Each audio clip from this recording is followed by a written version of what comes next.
Alright, so welcome back. Today I have a new engine to talk about, which is this, a Bachmann Santa Fe 484 Northern with DCC and no sound. I was gifted this engine by a member of the club I go to a while ago, and it's a fairly decent engine, but before I get a running session of the thing, I'll talk about it a little bit.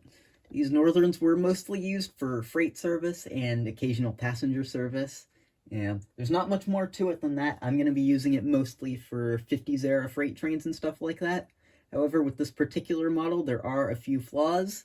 The first of which is just the basic Bachmann stuff. The decoders in the things aren't very good, and they do not have very much pulling power.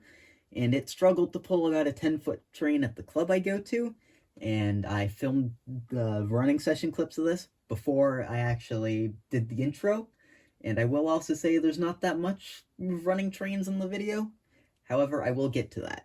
Another few issues with this is that the bell are missing, and the wires down here, which is a common Bachmann issue. One of them's broken. They were already resoldered on, which, let's see if I can bring it in. Kind of hard to see. I have a replacement plug, so I'm just going to snip the wires and replace the whole plug and put it back with some heat shrink tube, and it should be good as new. So, with all that out of the way, I'm going to get into the quick running session of this engine.